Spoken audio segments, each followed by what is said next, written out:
Tu penses trop au chiffre d'affaires et à tes ventes, ce qui t'amène à en faire plus, toujours plus.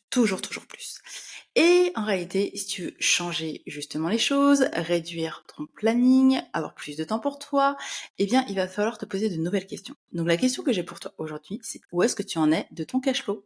Quel est le cash flow de ton entreprise? Peut-être que cette question, tu ne te l'es jamais posée et c'est OK. Peut-être que tu ne te l'es posée que récemment ou peut-être que justement, tu ne te la poses pas assez souvent. En fait, ce que tu as besoin de comprendre, c'est qu'au sein de l'entreprise, il y a différentes manières de gérer son entreprise et d'assurer finalement sa rentabilité. Aujourd'hui, j'ai envie de te parler plus précisément du cash flow, mais avant ça, j'ai quand même envie que tu comprennes la différence entre trésorerie et cash flow. La trésorerie, c'est ce qu'il va y avoir sur tes comptes bancaires. Ça va être les soldes, concrètement, quand tu consultes ton compte bancaire en ligne, tu vas dire «Oh, génial, j'ai de la trésorerie». Par contre, ça n'assure pas du tout que sur la durée, tu puisses avoir une entreprise rentable. D'accord? Donc, le prochain step pour toi, ça va être justement de t'assurer qu'il y a ce cash flow. Et le cash flow, bah, mine de rien, ça va être ta trésorerie actuelle et à venir. Donc, c'est une autre logique. Of course, le troisième niveau, que je pourrais te partager plus en détail, notamment au niveau des 3 niveaux dans une autre vidéo, parce que ce n'est pas forcément le sujet, ça va être vraiment un système de rentabilité en interne à ton entreprise. Mais parlons du cash flow. J'ai envie que aujourd'hui, tu poses des actions concrètes pour te permettre d'augmenter le cash flow de ton entreprise. Donc j'espère juste que tu es prête. D'ailleurs, juste avant ça, si tu ne connais pas la rentabilité de ton entreprise, ou même si tu as envie d'instaurer un système assurant la rentabilité de ton entreprise sur le long terme, et ce système qui peut être implémenté en 90 jours maximum, je t'invite juste à aller télécharger le cadeau que je t'ai mis à ta disposition, qui s'appelle Renta 360 et qui va te permettre à la fois de savoir où en est ton entreprise, savoir si elle est rentable ou pas actuellement, et c'est OK. C'est juste pour te permettre de déterminer où est-ce que tu en es, et ça va surtout te permettre de poser tes actions prioritaires pour augmenter cette rentabilité. Maintenant, venons-en au conseil du jour, à savoir pour te permettre d'augmenter ton cash flow, en tout cas le cash flow de ton entreprise. Alors, première étape, eh bien, finalement, c'est de structurer ton cash flow. Et oui, et ce, avant même de poser toute action pour l'optimiser. La structuration de ton cash flow va te permettre d'avoir une vision macro. Et souvent, en tant que chef d'entreprise, on a trop tendance à être dans le micro avant d'être dans le macro. Alors qu'en réalité, c'est le macro qui va te permettre de basculer sur un micro extrêmement efficient. Exemple, gestion du temps. Opérationnel. Oups, je n'atteins pas la vision. Dommage. Et oui, c'est rester connecté au macro qui va te permettre de poser des actions micro pertinentes. Donc, structurer ton cash flow, si tu ne l'as pas encore fait, c'est tout simplement établir un tableau avec, du coup, tes entrées, tes sorties, certes ta trésorerie, mais également, sur la durée, les entrées futures, les sorties futures, qui vont te permettre de piloter ton activité de manière beaucoup plus pertinente. Et également, prendre des décisions peut-être de relance de tes clients. Et oui, ça fait partie du jeu.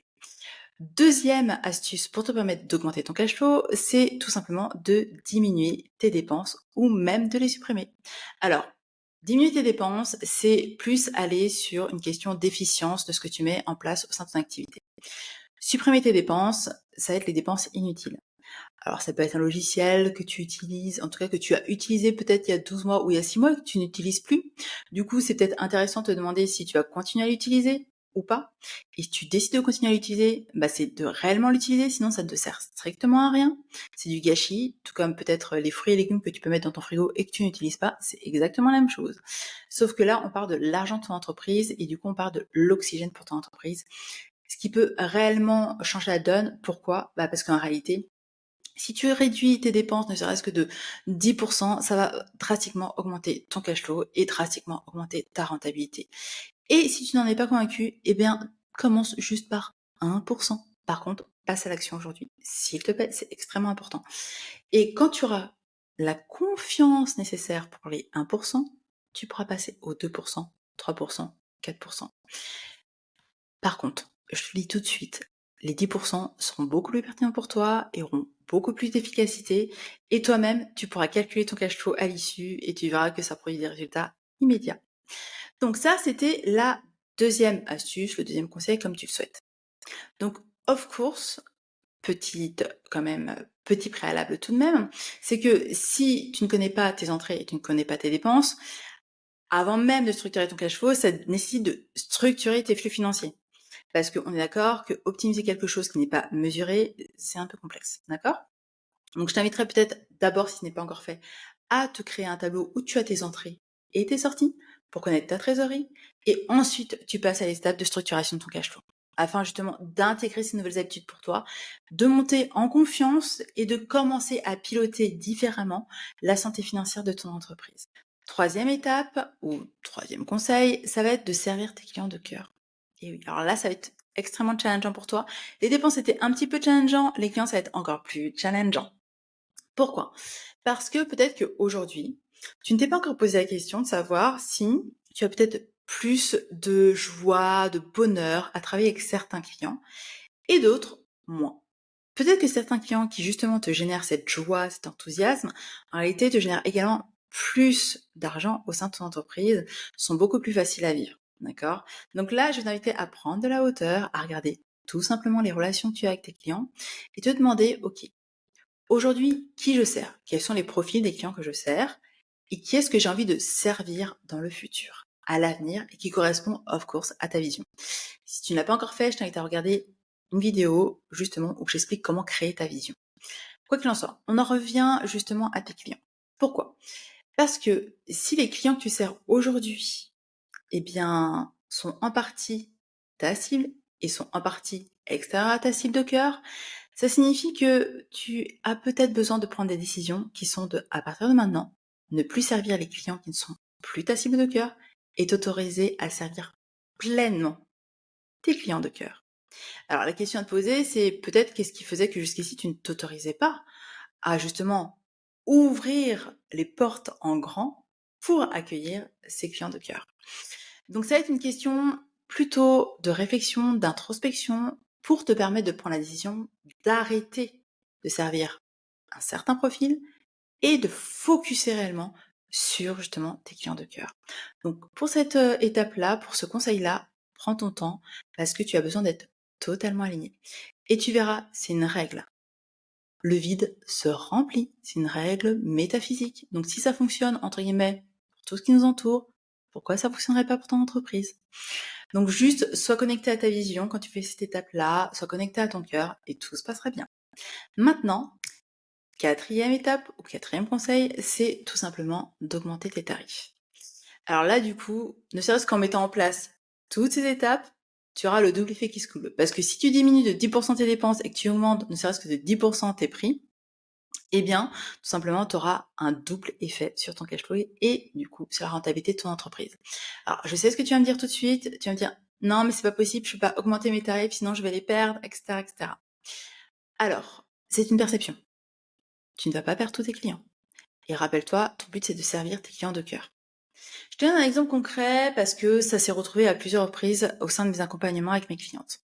Souvent, elles ont peur justement de se dire, je vais augmenter mes tarifs de 10%, parce qu'elles se disent, je vais perdre soit la majorité de ma clientèle, soit la moitié, ce ne serait-ce qu'un quart. Et elles imaginent, et peut-être que c'est ton cas à l'heure actuelle, elles imaginent justement que ça va impacter fortement leur chiffre d'affaires et du coup la rentabilité. Alors même qu'à ce moment-là, elles sont pas forcément focus sur la rentabilité, elles sont plus focus sur le chiffre d'affaires.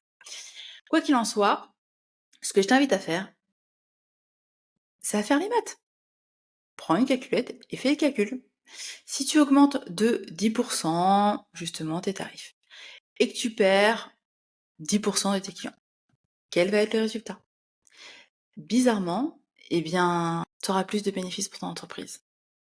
Et du coup, la sous-question à te poser, ça va être de retourner sur justement l'étape précédente, le conseil précédent, pour te demander, ok, qu'est-ce qui faisait que jusqu'ici je refusais de servir pleinement cette cible que j'ai dans mon cœur et qui me fait tellement vibrer? Parce que c'est souvent ça qui t'empêche d'augmenter tes tarifs. Tu crois que tu vas perdre des clients et en réalité tu vas gagner des clients qui vont te faire vibrer, qui vont faire croître ton entreprise et pour lesquels tu vas avoir vraiment du plaisir à travailler. Donc, on clôture cet épisode. Je te rappelle, il y a plusieurs étapes pour atteindre la rentabilité de ton entreprise. La première étape, si tu ne l'as pas encore fait, c'est clairement de maîtriser les flux financier au sein de ton entreprise. Deuxième étape, et du coup, c'est le premier conseil de cette vidéo, ça va être justement de structurer ton cash flow. Deuxième conseil de cette vidéo officielle, ça va être de diminuer justement tes dépenses en les réinterrogeant ou même de supprimer tes dépenses. Et ton challenge, ça va être d'atteindre 10%. Que ce soit aujourd'hui, que ce soit dans 6 mois ou dans un an, commence maintenant ne serait-ce qu'avec 1%. Et ta target, ça va être d'atteindre ces 10% des réductions. Mais je te promets que 10%, c'est très facile à faire. Ensuite, troisième étape, troisième conseil, ça va être de servir tes clients de cœur. Et quatrième conseil, ça va justement être d'augmenter tes tarifs. Donc oui, cet épisode est challengeant pour toi. Quoi qu'il en soit, les conseils que je te donne vont être nécessaires pour l'évolution de ton entreprise, pour augmenter la rentabilité de ton entreprise, augmenter le cash flow de ton entreprise.